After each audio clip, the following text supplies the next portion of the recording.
And I just told him, I said, Mike, it's really simple. I've been in 5 different stores this week alone, every single day. And you can go in one store, and I'm talking about energy's up, they're on pace to break records, salespeople crushing it, doing well, vibes are good. And then you go to the next store, and they're talking about things are terrible, inflation's up, business is down, how are we going to make it, we can't get any new cars, blah, blah, blah.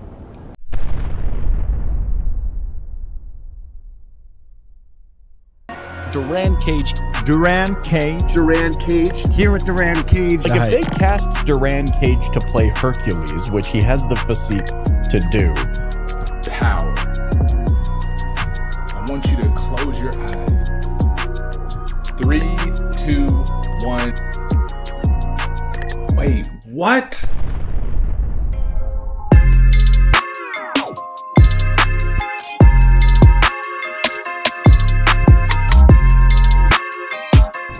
Business is down, and what am I going to do?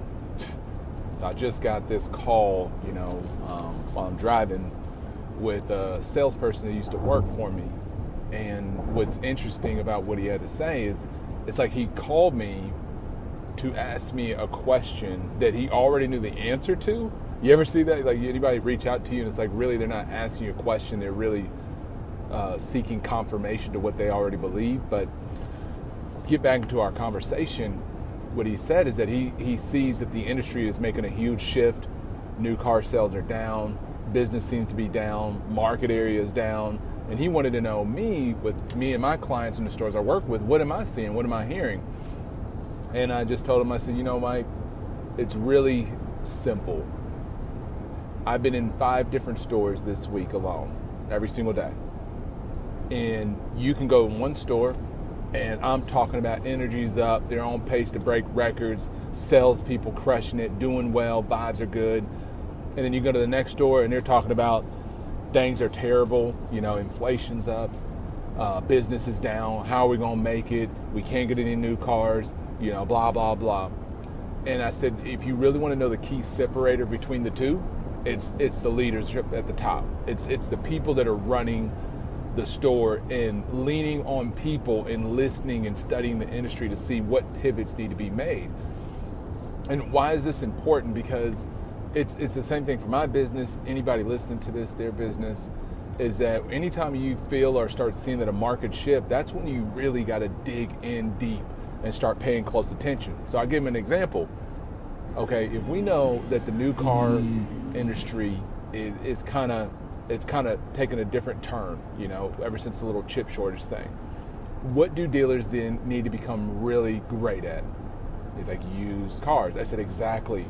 But it's one area that most dealerships have not paid that much attention to, especially franchise now, that's what I'm talking about, is they didn't pay enough attention for all these years to their used car operation. They didn't dial in that much, especially on the acquisition side, on how to buy vehicles, because so many people have relied on auctions for so long.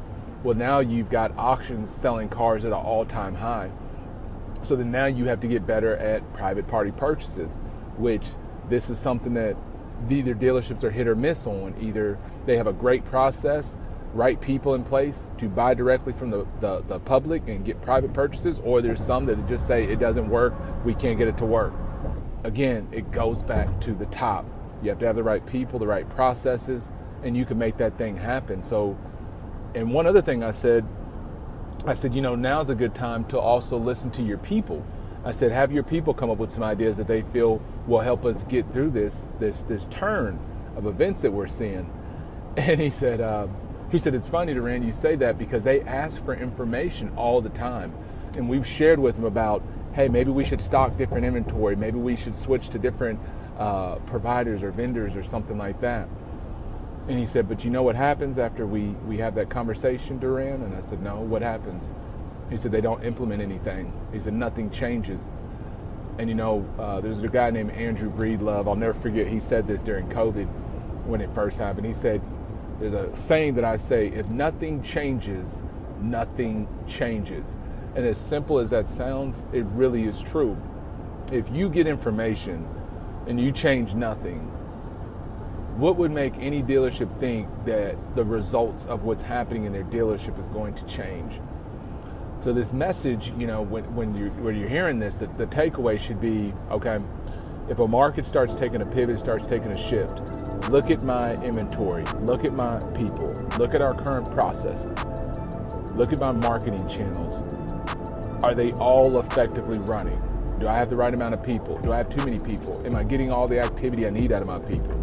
Because one thing that can get you through any kind of recession or, you know, downturn in the market, people will get you through anything more than any kind of marketing can, more than inventory, because people can get you the inventory. You treat your people right and you teach them enough, they can get you the inventory. Now, they might not be able to get the new car because that comes from a manufacturer. But if you lean on your people and reward them for that, teach them and get in the trenches with them, that's how you get through it. That's like how championship teams are made, you know? Looking at the Golden State Warriors and stuff like that, at the end of the day, you can have great coaches, all that stuff, but once you pour into your people and you get the right team put together, there is absolutely nothing that can come in front of that dealership and stop them from being successful. So thank you so much for your time and for listening in today on another Drive with Durran.